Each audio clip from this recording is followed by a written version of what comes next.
I'm gonna make a lot of people mad in this motherfucker. I'm about to suck up all the freaking internet. Wait, that's not me.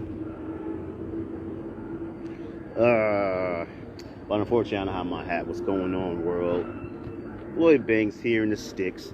I'm keeping my shots real tight because I'm not trying to like give away too much terrain, location, and stuff like that. So I mean, if you get it, you get it. You don't, you don't. But for me, I just want to like shine light, shine bright. First star I see tonight. I wish I may. I wish I might have the dreams I dream tonight. Or I can just chill and just see how everybody's doing. But what's going on for the day? I don't know. For me, just another passage until we reunite. And then when we reunite, that's when get shit really going, really popping. Because in the end, it's about the future. It's always been about the future. And I think a lot of my parents, our parents, people of my peers in their 30s, their parents, I think a lot of them kind of forgot that.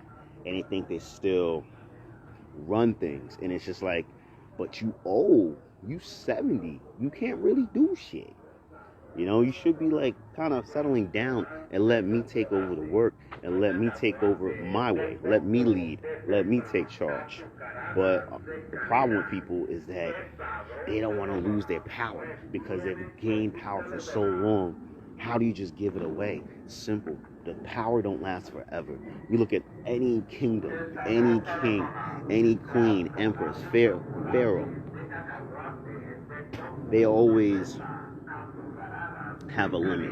Everybody has a limit. You can't hold the power forever. And you can't just give your power when it's too late. You give the power when it's time to strike. And that's the problem with a lot of, I don't want to say parents, but grandparents, great-grandparents. They don't know how to give up the power. And sometimes you give up the power and that person you're giving that power to is really lazy or really not as striking and allow shit to happen and very ungoverned. And that's not good at all. You need a form of government because you need to govern children. Children need to be governed. Anybody who thinks that you can just let these kids do whatever the fuck they want, give them anything they want, everything they want, wait until they grow up and they can't get it. You give it to them when you got it. When you got it, you can pass it, they got it. Yeah.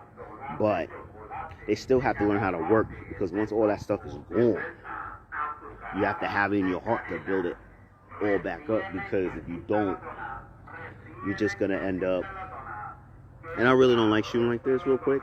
I don't really like shooting like this, but it's kind of hard to really hold my phone like this and kind of, because my wrist, but I have to do it like this.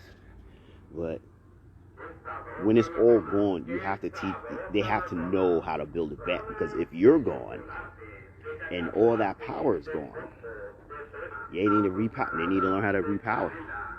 And sometimes you gotta like find new resources, new material, just new ways of getting your power back. Because once your power is stripped and you have to find someone with power to help you, now you're under their control, and then you expect to have that power, and it's just like, nah, you're weak. You're way too weak. I'm not gonna give up my power for a weakling. Nah. And that's how most people with power think, especially when they have to come into another place of lack of power or minimum power, and they have to kind of govern all that shit, which is another problem. Governing. People need to learn how to govern each other. They need to learn how to govern the neighborhoods, the community. Like, for example, Myrtle Ave. When I used to live across the street, around the corner from it, we as friends, we had a form of government. You know what I'm saying? Like, I remember there was a point where I was kind of like the leader and shit. And then I lost my power to people that were more powerful than me, which is fine because they're much more influential anyway. That's kind of how it goes, territory. You know, especially when I know I can like lose it violently. I don't want to lose my power violently. And I wasn't even a person that really kind of throw my weight around like that. You know, I don't tell people what to do. And, you know, we just kind of gather together. We play ball, go to 7-Eleven, play video games, run another block or something.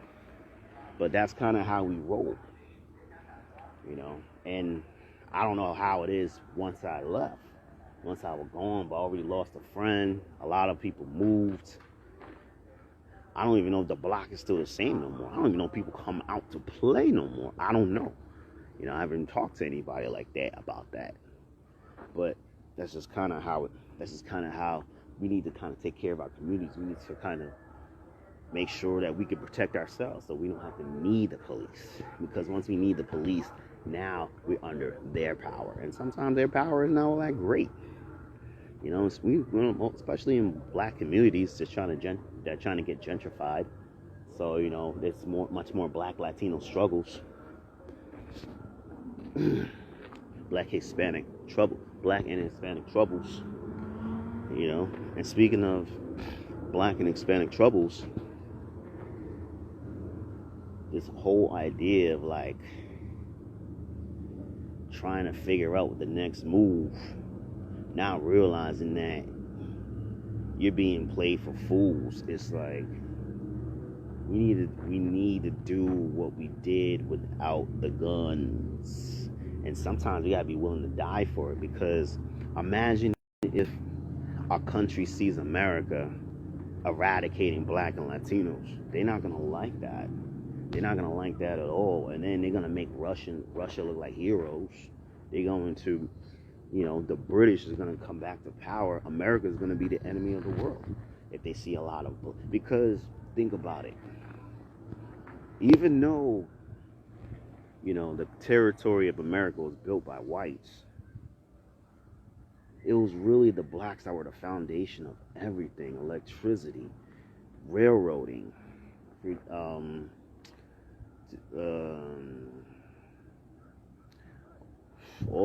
all those crops, the foods that we like to eat, that most people would never even imagine eating. You know, when you see white people like, oh, I love me some collard greens. That's because they was touched by a black soul. Some black soul came through and blessed them with some collard greens. You know, some soul food. Why? Because they weren't exposed to shit like that. Now they are.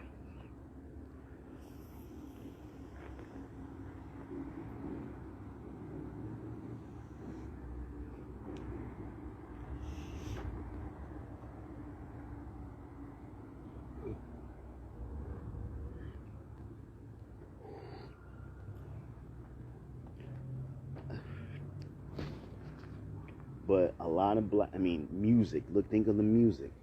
I mean, people, you know, rappers like Jadakiss getting mad with ghostwriting. Imagine all the blacks that had to ghostwrite for white people.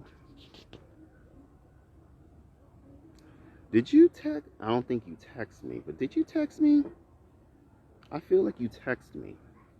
But it came from Mississippi, and I know he didn't come from Mississippi. And I think you have a Canadian number. But I haven't talked to you in forever. Hopefully you're doing well. Hopefully your daughter's doing well as well. And yeah, just, you know, keep the pride alive, because you know, from what I hear from you, you know, like, it's even rough up there in Canada. And that's another problem, these border wars.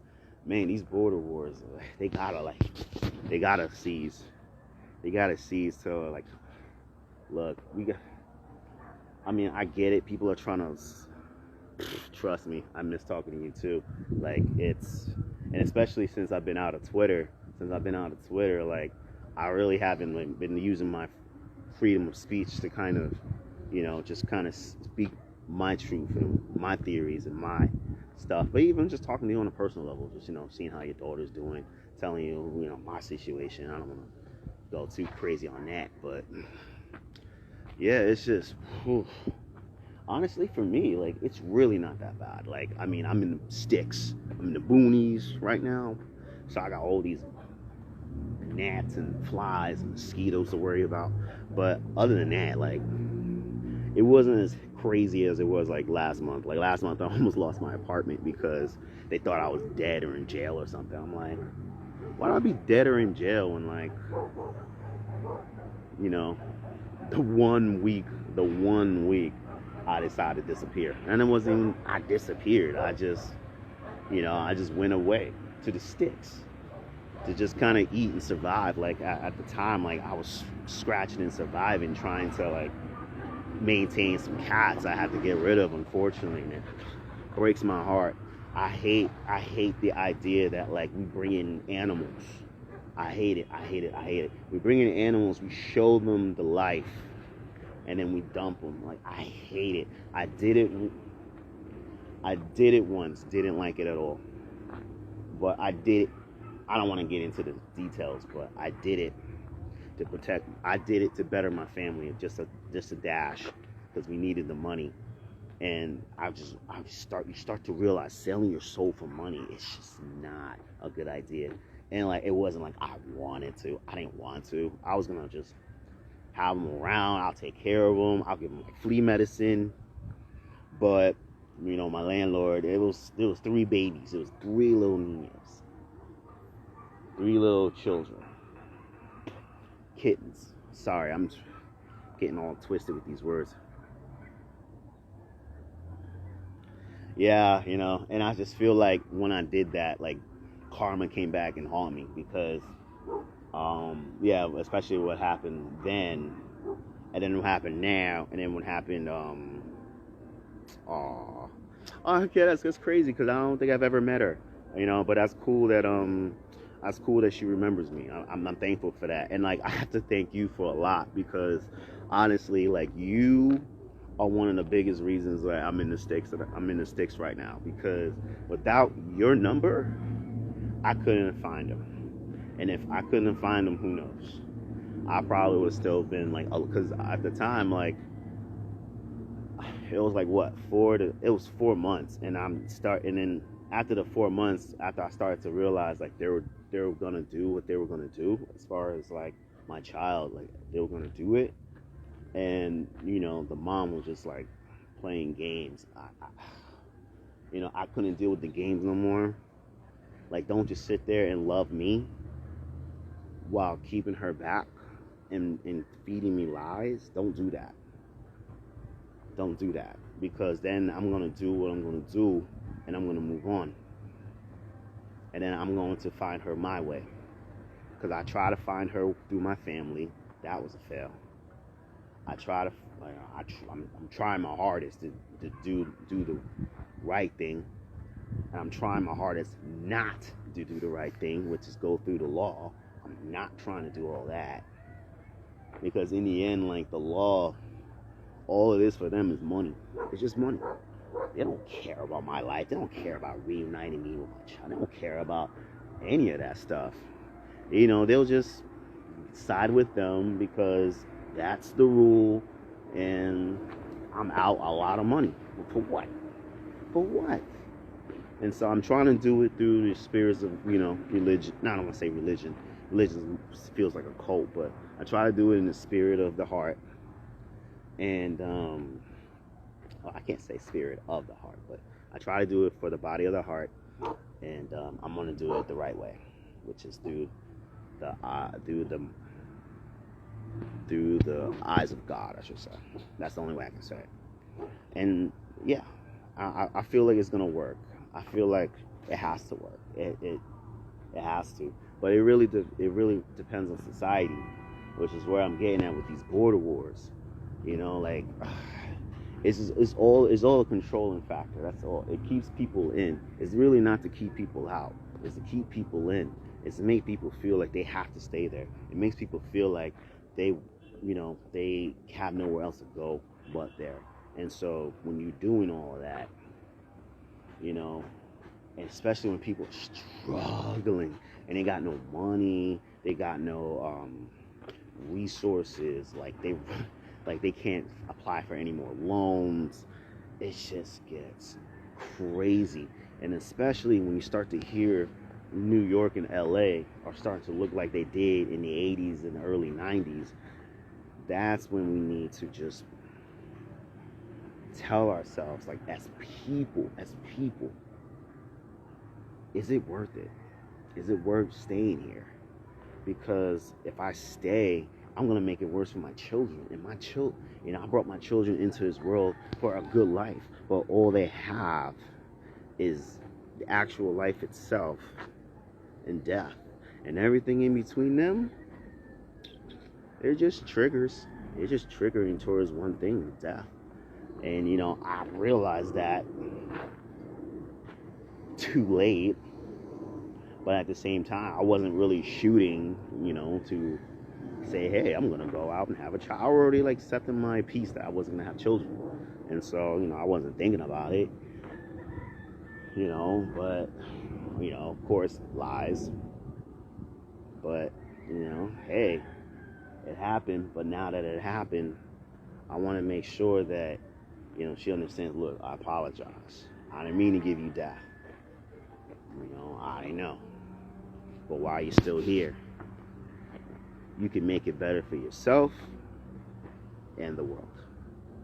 And not even just the world, but just everything. Animals. Insects. Because even with insects, I have this guilty, I don't want to say guilty pleasure, but I feel guilty, killing. But when it gets to an infestation, when it starts to invade your face and your mouth and your nose and your ear, and you get mosquito bites everywhere, you have no choice but to smack them. They're stealing from you. They're invading your space, your privacy. And that's like some guy going up to you and, trying to have his way with you. Not even just, standard rape, but molestation, grabs you by the face and licks you. Just because he just felt like it.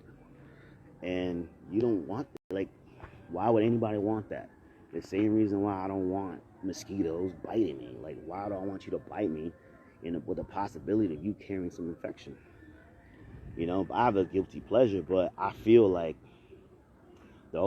mosquitoes, the only reason why they're like this is because it's just a way to preserve life when life doesn't exist. It kind of reminds me of Jurassic Park when the dinosaurs yeah, and tell me about it.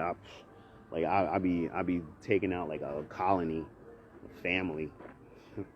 But yeah, I learned from Jurassic Park, you have these mosquitoes that were constantly biting the dinosaurs, and that's how you were able to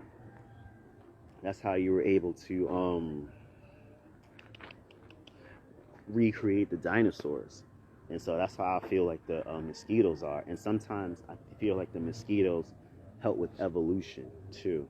Because you're going from one animal to another animal to another animal to another animal. So we're just kind of intermixing blood. And sometimes I'll be smacking them and they already got dark blood, or they got fresh blood. I remember one time I cracked one, and the blood was so red, when I would try to wipe it off my hands, I can actually smell the blood, I was to get a needle at the doctor or something. I haven't been to one in a long time. Drawing blood, that sounds more reasonable for me. Drawing blood. And so yeah, I'm just man, that's fresh. Whew. Oh man. And so yeah, my theory on handling mosquitoes is that it's all about population control. As long as you, yeah, and I know, you tell me about it. When you it's almost if you get a paper cut and you're spilling blood, and you're and you can kind of smell it a little bit. It was kind of the same when I popped that mosquito. And I rubbed the blood off my hands, and as I was rubbing it off, it just started to smell like blood. It could have been my blood, or it could have been anybody else's blood.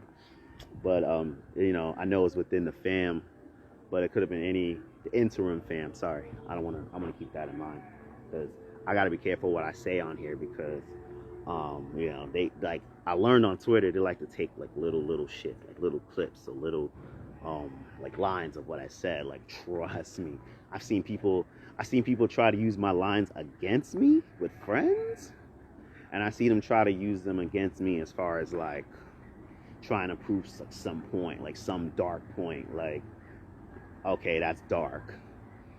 Like, for example, the one troll, he trolls for WWE. He like I was quoting a dialogue that I think I was quoting a dialogue of like the things that people say to him, and then someone took that, cut it in half, and then made me out to be like, oh, I'm calling that person gross or smelly or something. I'm like, wait, I dissed him? And it really made me have to think, like, I dissed him? And I had to like kind of go back like in the search and like actually search up my tweet. And I'm like, please. And I grabbed the whole tweet and I brought it back, and I'm just like, okay, if you're gonna quote my whole shit, don't just quote half of it just to make me look bad. Just like they quote me saying that, oh, Maki Ito and Minoru Suzuki should do like a love angle. And for me, it was a sign of like, kind of like the Joker and Harley Quinn, kind of like a style of an abuse, where they're just sitting there just abusing each other, and they abuse each other so much, they kind of think like, is this love? And then I don't know how it's gonna play out, but I just think it's funny when like you see a Minoru Suzuki attracted to a 24-year-old Maki Ito. I don't understand how a 20-something-year-old falling for a 50-something-year-old is considered like bad. I'm like, Anna Nicole Smith. Like it's people will try to take shit and try to run it to try to prove a point that like that I'm like bad or evil or something. So that's why like I use the term interim family, because I don't know if we're gonna mesh as a family. But in the meantime, we're giving it a test trial, and they get reward for it sometimes. So yeah, and like and that's the thing, like the troll game, it's always been that way. Always been. You know, they've been that way since like the birth of like paparazzis and stuff. Like, you know, they say stuff to kind of grab a negative attention from someone. They use it to break people down, you know, to like really kind of destroy them. And then when it gets so bad that when we try to say something bad, you know, give a bad criticism, we're sounding like trolls. And then you're like, oh, you must be a troll. I'm like, yeah, even though I just told this person over here that she looks very attractive. How can I be a troll if like I'm personally saying things here and there? Like, no, I'm not just trying to troll to troll. If something sucks, it sucks.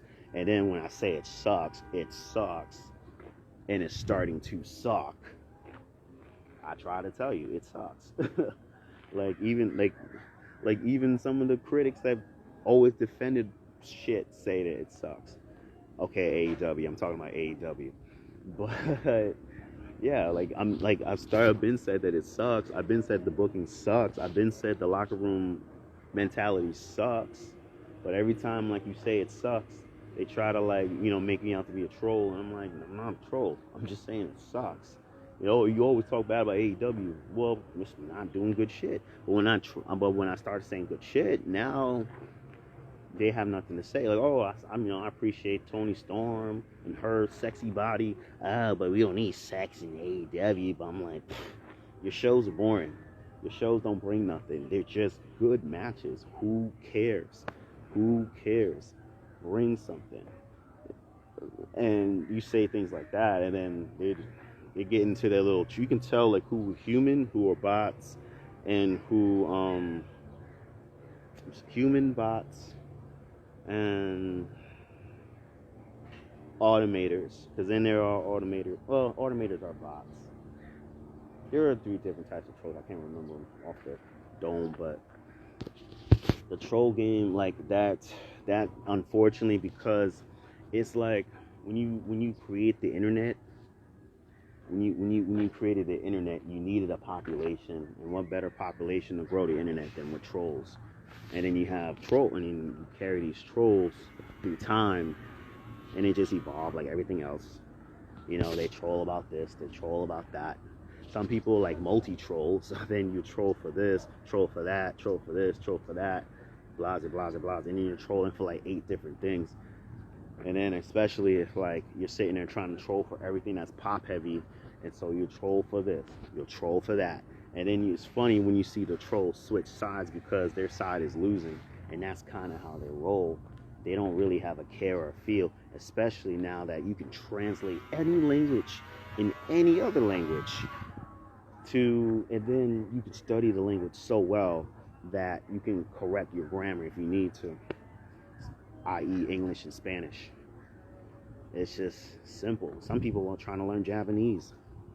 Why? Because, they want to get the pinnings correct, and they want to try to make sure that, like, you can, like, get into the pop culture when that's hot. It's just a game. And that's why, like, a lot of people need to take their real lives, your actual real life. If what you do is absolutely real, take it out of the internet. You can add a dash of realness. Never put real life into the internet, because you're exposing yourself to people that generally don't care. They don't care. And when they don't care or pretend to care, you feel like they care, or you engage because you care. And that's when you lose, because they don't break. They're not meant to break. They're meant to kind of stay afloat. And that's how a lot of people are turning into trolls, because they just love like dissing people, like ha ha ha ha ha ha ha ha ha. Especially when your life is so bad that you just have to take your frustration. Ha ha. I found myself doing it sometimes too. I'll get into these troll battles, and I'll troll things here or there, but I don't try to troll as much. I try to like just give off theory that might come true, or might morph into something similar. Yeah, and that's kind of hard to find, like the real people. To find real people is very, very hard. Like sometimes you have to kind of go in depth into that situation. You got to go in depth into that person just to figure out if that person is real or not. Because the internet, like it's a lot. It's half real, half fake, and all the fakeness can look real, and it can be absolutely fake. And I'm glad that I'm able to like express myself to the point where I can feel as real as I possibly can to people like yourself and others, so then you can do what you do for me and get me exactly what I need, which is a family. Because when you feel like your one family is gone and your other family diss you and the other family dismiss you, it's just like, man, who do I turn to? And you get you a new family. It's the hustle. It's the hustle in my blood. And that's another thing that I just kind of thought about. I kind of thought about recently. It's not the fact that like I don't like the thing with my parents. A lot of people think like I just absolutely hate them. Yeah, I hate what they've done. I hate what they turned into. Mostly like what my mother has done and what my father has turned into, because those are I needed them the most, because my mother was smart. My father had the fire. But it feels like my father's fire is gone, and he kind of feels like a robot. And my mother, she doesn't have the wit or the fight anymore. And so it's just like, man. So now I kind of have to time travel and go back to the past and remember the people that they were, and find it in my heart to bring them out to help me, because I know what they're capable of, because they made me the man I am today. I can hustle, I can fight, I can outwit, I can outsmart, I can damn near predict the future. And I've been, especially in pro wrestling, I've been predicting the future. NBA, I already said that the NBA, the NFL, and possibly the MLB is gonna go WWE, and they're gonna start scripting basketball games. But you can't like do it the same as like wrestling. You can't just guarantee the person's gonna make a shot. But they're going to rely on team managers to make managing decisions, i.e., I want LeBron to get a 3-point shot, and basically the coach has to call out LeBron get a 3-point shot, and we all know as fans, LeBron, I'll give him like a little over 50% as far as like 3-point shooting, maybe even lower, like probably in the 40%. We all know that he's probably not going to bank it, and he's probably better off like dishing it out to somebody. But if team managers want him to score, he has to score. Or if he wants him to shoot, he has to shoot. And sometimes, like, a lot of the team management hurts the game because you know you have a player who's underpaid, hot like fire, like could win the game, could guarantee you to get you to the conference championship game. Like, even with baseball, I'll give it to it in a minute. What I was gonna say? Oh, yeah. Yeah, they know that the hot shot is he can win the game, but because he's underpaid and he's only entitled to a certain amount of points, whereas basketball, the management needs the star player to have that amount of points. He has to give up the ball, and the star has to like make up those points, and if he can't, that can cost him the game, and that's why it sucks. With baseball, it's again, it's all about how who picks the ball pin. Really, that's what it's all about. And in a lot of cases, it could be the coach, but I believe that it's the team managers. Team managers pick the players because he wants specific guys to get certain things, like, you know, so for example, like San Diego Padres, maybe for the 4th inning they want Tatis Jr. to get a grand slam, so they'll set him up to where they'll have like up to like maybe like 4 players ahead of him. They'll have up to 4 players ahead of him, just in case one strikes out. So then you can get at least like 3 people on base. Try to get 3 people on base, and as you try to get 3 people on base, you know, then you bring in Tatis Jr. and then he can like send it to the park if he can, because sometimes, like, I mean, he has his moments and then he doesn't have his moments, and so, you know, that's why a lot of times the same team wins all the time, because their managing game is very, very, very, very good. You know, they know how to manage their players, and that's how they win championship games, and that's how they can manage a lot of money in that territory.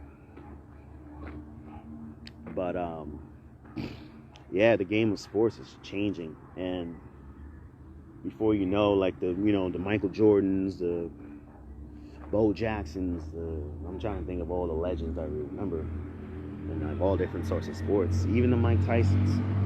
All of them are going to be cast away as they fade into their legacy, and then what we have left is teams, managers, and possibly coaches. Coaches, you can just throw in any coach. Like, oh yeah, I'm gonna take this ex player and make him a coach, even though he's never really coached before, but he's done a lot of star players. I'm on live. Yeah, I gotta be careful what I do, because the lady thinks I'm like out here talking to women, but I'm usually going live on Instagram. That's what I gotta tell her, but she don't understand. I gotta make her understand. But the game of sports, man, the purity is gonna be in college, but not a lot of people are gonna be investing in college because it's a smaller league. They want the major leagues, and so I just wish that we can kind of find the essence of everything all over again. I wish that we can find the essence of sports, essence of music, because once we do that, we start to learn how to live a little bit more in peace.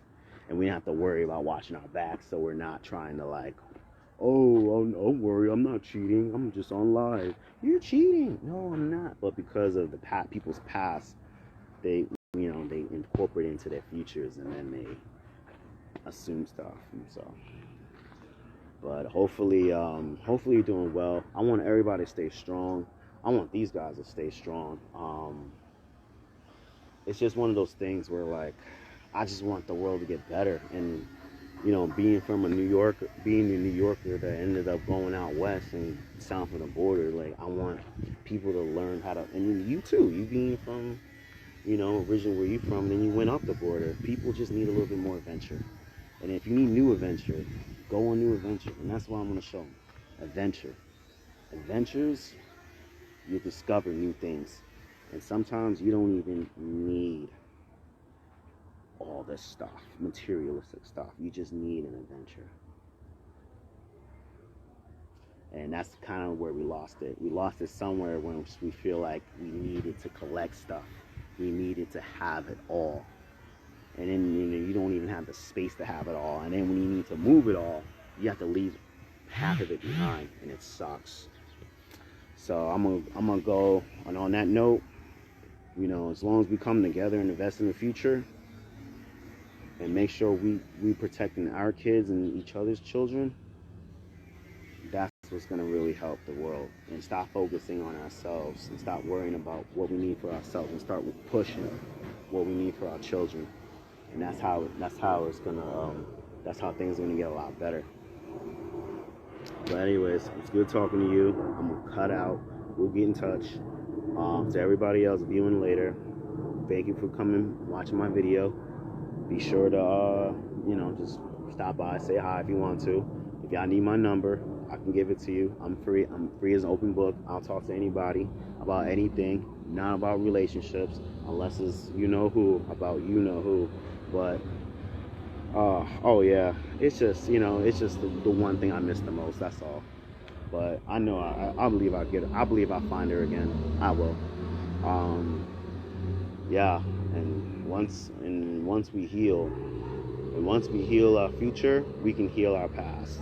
We can preserve our past. So anyways, I'm Floyd Banks. This is my world. And we need it. And for my world, I say take care of each other. Peace. And now I gotta do all this blah blah blah blah blah blah blah blah. Boom.